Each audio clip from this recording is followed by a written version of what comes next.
What do you think, Charlie? What about the pitching? What about the pitching? So we all agree with that with the position players. They got $1 million. Yeah. It depends on Flaherty. I mean, I asked Mo that. I go, if you look at how your team matches up with other teams that you know are going to be in the mix, every team has question marks, but your biggest one is your rotation, and it all depends on Jack Flaherty. And he agreed with that. So I think they know that they're rolling the dice a little bit when your ace is a guy coming back from injury, but they think he's going to be all right. I can't say he will, because who can? I think they're looking at it, especially after the last 2 years. They go, you know what? We probably got enough pitching. Do we have enough to win the World Series right now? Probably not. But guess what? The last 2 years, we needed pitching. We scooped it up at the deadline. Now, they didn't go deep in the playoffs, but I think that's the same deal. I think if they hit an innings crunch with injuries, I think they'll do exactly what they did the last 2 years, whether it's a Lester Happ situation, whether it's a Montgomery and Quintana situation. I think they'll spend at the deadline if they need to for pitching. I also, and people aren't going to want to hear it, but they also think they have guys who can step in and be really good. Like, I'm hearing like they think the upside for a Zach Thompson is really high. He was good last year. I mean, he's a young guy, and he's done at the minor league level, so he's had some ups and downs. But they think a guy like that can either be, if the rotation is fine, they don't need him, but he can start, or they could use him at the back end of games if things – like there's certain guys that they think we have pieces that will be as good as what we can go. And no one's saying they're going to be as good as a Scherzer, but things that they could do, they think they have in-house. And they also think that there's a good chance that if they need like a Dakota Hudson, that he will be a good guy in the rotation. They think he's learned some things from coming back from injury.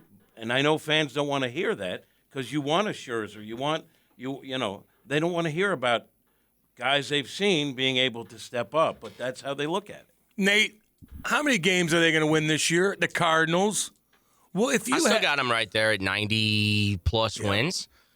You know, I think that they're really not much different than they were a year ago. They added a catcher, a position that they've gotten nothing out of the last 2 years. So Contreras should help from that standpoint. And I think that their depth with pitching is going to be able to, you know, get them across the 90-win threshold. The question will be, how much will it impact them having to play a different type of schedule than what they had last year when they got to beat up on the Reds and the Pirates and the Cubs? And, like, the NL Central is not going to be good again. So it'd be a disappointment, I would say, if the Cardinals don't win the division. I mean, they are the favorite, anywhere from minus 125 to 140 as betting favorites. So how does that schedule impact? You're going to get a good test right out of the gates. I mean, Toronto should be a good team. And they're coming to St. Louis. That's not a team that you would typically say, oh, yeah, opening weekend, Toronto Blue Jays. But with how it I don't mind that. Oh, I think it's different. cool. Yep. It's different. Yep. I think that's a fair assessment, and Pacoda thinks less. Yeah, Pacoda always hates the Cardinals. But, like, for people that say they don't care, they don't want to win, they do. And the players want to win, right? I mean, there's no question about it. Are they good enough? Who knows? But they feel they have the pieces in place. And I agree with Charlie. I mean, if things go south with the rotation, they'll go out and they will make a move. Look, I wanted them to bring back Quintana. So kill me on the text line all you want. I think that was a mistake. But I get it. You're going to go to Quintana and say, hey, we want to bring you back on that 2-year deal. And he's going to say, so I have a guaranteed spot in the rotation? Well, let's wait and see on that one. You know, like, they had to navigate that. First time? How long has Tyler O'Neill been with this team, question mark? First time? What's he talking about? First time that they say he's totally coordinated his off-season training. His arms look humongous. With the, but he's also leaner.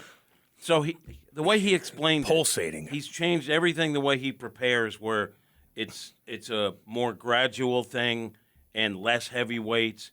His goal is to stay on the field. Yeah. 5 minutes into the show, they're not going to lose the regular season game this year. You were dead serious when you said that, weren't you? And like I told him, like I told Kiz, got to have 260 this year. Got to have 260, Kiz. Said to Tyler O'Neill, got to have 30 and 20. All right. 30 and 20. Morning Hot Take Central.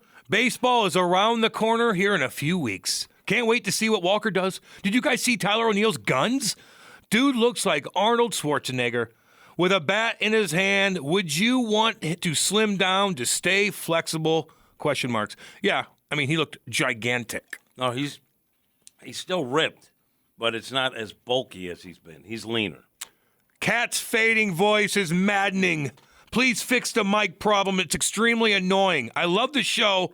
Please fix this issue. Olaf Cokes. Did we meet him at Mardi Gras? Was he down there? I think I did. I didn't meet him. Somebody said. What's his name? Oleg? It's Olive Cox, but I put Olaf Coke, so I don't have to say that all the time because he texts in all the time. You know, because you guys are gonna drop it, and I'm gonna say you clip that off. You could have that one. Take that one and keep it. So we're calling him Oleg. Olive instead of Olive. Olaf. I'm just going to ignore the name and say, sir, I'm doing the best I can to talk into the mic. He's doing the best he can. The biggest issue with the Cardinals is their ability to overvalue internal pitching. It's killed them in the last 2 years, and it looks the same this year. Banksy. What? Is anybody talking about Moises Gomez Big Great boy. guy. down there? I mean, he hit 39 dingers a year ago. Yeah, and the numbers are sick, right? Yeah. But look at Burleson's numbers. His numbers were sick. Walker's numbers sick. Like, kind of what I go back to, they got a lot of pieces that are promising. You don't have enough spots for them. Right. So people are talking about them, but they're talking about a lot of guys that they don't have spots for. That's why I thought something was going to happen, because at some point you're going to have to give guys an opportunity, and there ain't no room at the end right now. That's why I'm not worried about the position players. Even a guy like Moises Gomez, who we're not even talking about. I mean, Burleson, we're not even talking about. And those guys have tremendous potential. So it's like, even if a Nootbaar, Carlson, O'Neill, I mean, let's be real, probably one of them not going to pan out this year exactly the way we think. Maybe one of them will get hurt. You have a guy like Burleson, who is right around a top 100 MLB prospect. You have a guy like Gomez, who can hit bombs. Now, I think contact is an issue with him, but I'm not worried at all about the offense. I think, and I get it. As fans and media, I think we focus on the offense because that has been a huge issue in the playoffs the last couple years. But the offense was really good last year in the National League, and the pitching and the lack of strikeouts is what really, really the Cardinals, in my opinion, needed to focus on, and I don't think they addressed that at all. I agree. I think Jack Flaherty's going to be fine. They're not going to push him to 180 innings, I don't think, even if he's healthy. So I think, look, you're probably going to need Dakota Hudson to be good. He's probably going to end up getting 12 starts. Charlie, if I may. Yes, you may. I think it boils down to what we'll see in some cases is a resurgence, and in other cases, an emergence. There it is. Front page of the sports section. Cardinals pitching coach emphasizes throwing strikes. Well, isn't that something? Isn't that something, Jimmy? That seems like it should be out of, Isn't that something? the Babylon Right here. Bee or something. Right here. Seems like the onion. Yeah. Yep. The onion. Cardinals pitching coach emphasizes strike throwing. Strikes. That'd Not be balls. Frame it. Craig Frame Berube it. has emphasized skating. Yeah. So, My God. so I'm talking to Helsley, and I said, I saw that and I was reading it. I'm like, ew, interesting. Go ahead, man. so I was talking to Helsley, and I Yeah. go, look, everyone knows how this whole thing. Did you think Ollie joked? Kidding. Oh, he did. Where's that drop at? By the way, Helsley not too happy with the old arbitration and how that went. What happened? It wasn't exactly lost. a Corbin Burns situation, but he, in a very professional manner, discussed how he was not happy whatsoever with the Cardinals and what they brought to the table and questioning his durability. And he said, well, hey, I had the most 4-out saves of anybody. If you're going 4 outs and multiple innings and you're throwing 30 pitches, Good you're walk-up clearly not song. going to be able to pitch back-to-back. So I just think overall that's a very bad recipe with young players. It just gets them in the wrong dude. mindset before a season. I'm not saying that's agree the with you. reason Tyler O'Neill was bad last year, or because he was banged up. That's the reason. Yeah. It just doesn't help. It doesn't I help. agree with you, man. It doesn't help. Yeah. I'm going to agree with you. I Because agree with I your think agreement. it's small potatoes. Throw a little money in there. But I think Michael Waka said it best when he was talking about the arbitration hearing. He said, you go into it and you talk to the team. They're like, hey, it's nothing personal. And then you get in there and he goes, They it's get your, you. it's your seems personal. They how belittle about- you. How about Corbin Burns? He basically said the Brewers blamed them not making the playoffs on Corbin Burns, who has won the Cy Young Award. He spent, I think, 7 years in the minors, however many years in the bigs, 5 years. We're talking more than 10 years-ish It's his fault. with the organization. Yeah, Scotty Gomez, I always told you guys, man, it was like a beat down. One of the They things beat you down. One of the things we did for a feature is we asked who has the nastiest pitch on the team. Pick one. And there's, candidates for it. There was, obviously some Waino curveballs. There was some Hicks fastball, sinker, whatever you want to call it. Helsley far and away. Everyone said has the nastiest pitch. Or, you throw 104 miles an hour. It's hard to hit. Hard to catch up on that. And I said, well, anyone that has an immaculate inning, probably a good choice. No doubt. I'm sorry, Burns 7 years with the organization. But still, I think the Brewers are going to try to trade him anyway. We've kind of heard about that. But if I'm Helsley, it's just not a fun way to start the season. Not at all. You're uncomfortable now. 92 wins, draw 3 million fans, first round exit, rinse and repeat the Wombat. Yo, Nate, how much alone time material has Bro Neal given the Dorkball writers? Probably. I don't really get it. Yeah. Well, I mean, I'm not on the O'Neal train, so I understand that everybody else is. And, of course, if he is able to get back to his top 10 MVP finish, then I'll gladly eat, whatever. Crow? But, yeah, it's hard for me to fathom that Tyler O'Neill is just going to have another breakout season. I just don't see it. Sorry. But his arms look big. Yeah.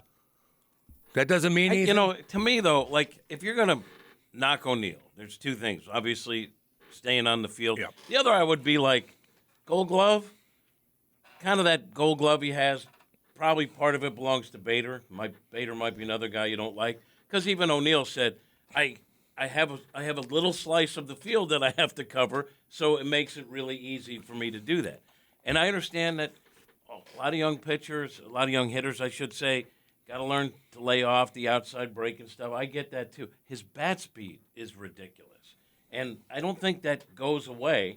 And what I saw from him when he was smacking the ball all over the place, the way the ball jumps off his bat, the speed that he has, I think he's capable of getting back there. And maybe that's rights holder. Well, I think with O'Neal, I'm not saying he's ever going to have the season he had in 2021, where he was 8th in the MVP.